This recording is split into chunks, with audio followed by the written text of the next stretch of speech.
Salam alaikum, l'île au trésor. Le titre, la mort de Mary. Les 6 hommes semblent avoir reçu un coup. Ils restent debout, les regards tendus vers les vieilles planches du walrus. Comme toujours, le premier à revenir à lui est Silver. Elle recule d'un pas vers moi et dit à voix basse: « Jim, prends ça. Tiens-toi prêt. » Et tout en parlant, il met dans ma main un pistolet.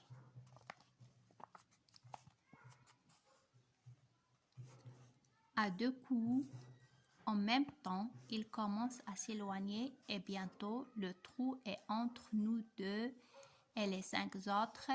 Puis il me regarde en semblant dire: « Ça va mal. » Elle a de nouveau l'air d'un ami, mais je ne peux m'empêcher de demander: « Alors, on change de nouveau de côté? » Il n'a pas le temps de me répondre.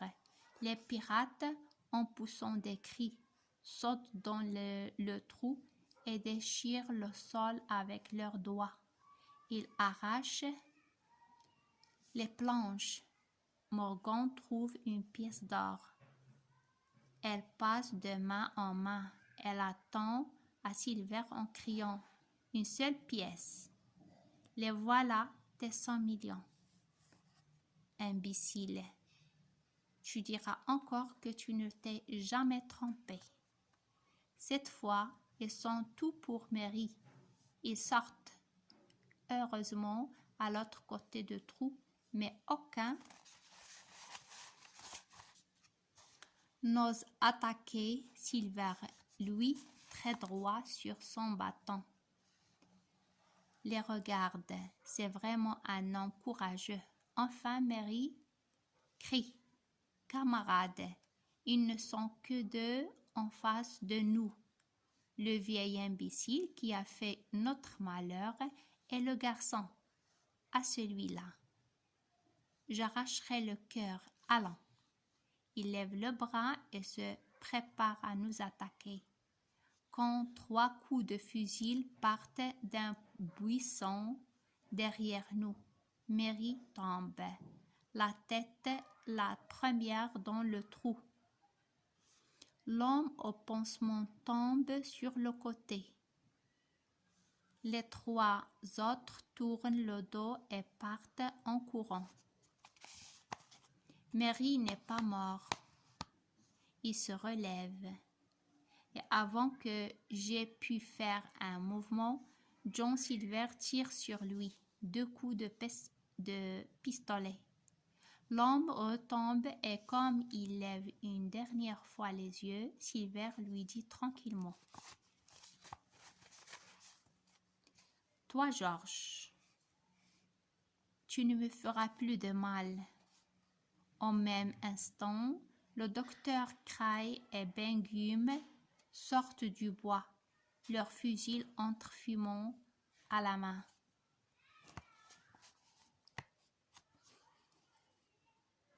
En avant !» crie le docteur.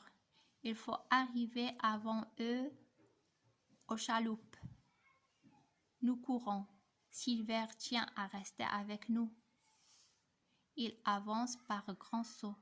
Il souffle comme un taureau en colère, mais il est à 30 mètres en arrière quand nous nous arrêtons au-dessus de la plaine. « Docteur, dit-il quand il peut parler, regardez, pas la peine de nous presser. »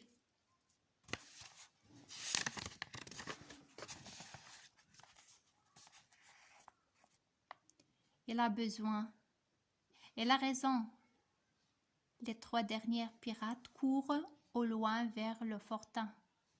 Nous nous trouvons encore eux et les chaloupes. Nous nous essayons tous les 4. Long John s'approche sans bruit. « Merci beaucoup, docteur, dit-il. Vous êtes arrivé au bon moment pour Hawking et pour moi. Ah, c'est toi, Bengume. Tu es un brave homme. Oui, c'est moi, Bengume, répond l'homme qui ajouta après un long silence. Comment allez-vous, monsieur Silver? Très bien, il me semble. Je n'entends pas la réponse de Barbecue. Le docteur est en train de me raconter ce qui s'est passé depuis que je l'ai quitté. Bengume, le soir de l'attaque des pirates, lui a dit qu'il avait trouvé le trésor et qu'il l'avait caché dans la montagne. Le lendemain, croyant le bâton parti, le docteur est allé trouver Silver. Il lui a donné la carte, les provisions et tout le reste pour l'occuper. Lui et ses pirates, nos amis sont allés habiter avec Bengume et coucher au-dessus du trésor. Jim, ajoute-t-il, j'ai fait pour le mieux. Si tu t'es fait prendre, ce n'est pas ma faute. Ah, reprend Silver, moi, j'ai eu de la chance d'avoir Jim avec moi.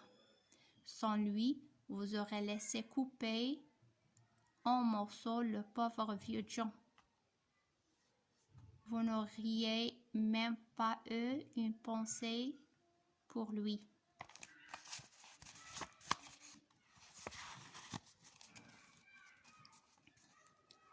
Pas une, répond le docteur en riant.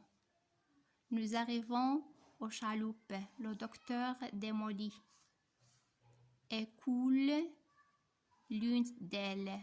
Nous partons sur l'autre pour le bas du nord. Nous retrouvons l'Espagnola et laissant Graille pour garder le bateau, nous remontons la colline et devant la maison de Bengume, nous retrouvons enfin M. Trelawney et le capitaine Smollett. Silver salue poliment M. Trelawney. John Silver et celui-ci, nous nous avons promis de ne pas vous faire juger, mais plus de 20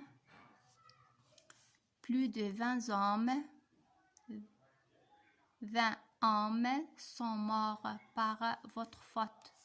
Merci beaucoup, fait Silver, et en levant son chapeau.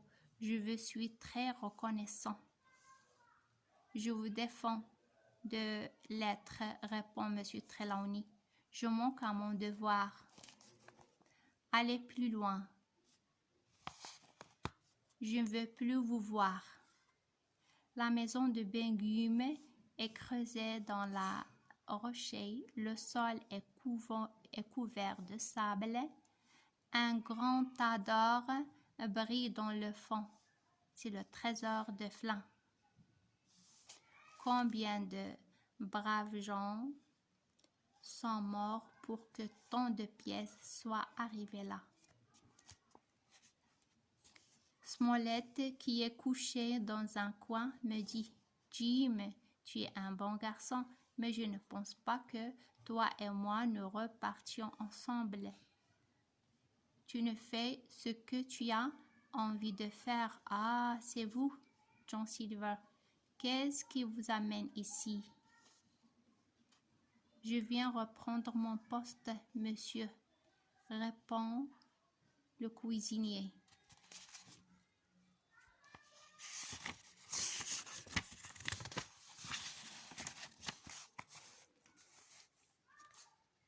Ah, fait le capitaine, et c'est tout ce qu'il dit. Quel dîner ce soir-là au milieu de mes amis. Et quelle bonne chèvre bien salée, Bengume nous sert.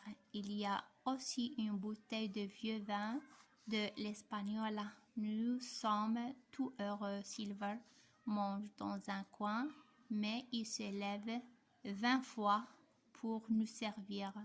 Il est redevenu l'aimable Long John du début du voyage. à la prochaine, Inch'Allah. Salam alaikum wa rahmatullahi wa barakatuh.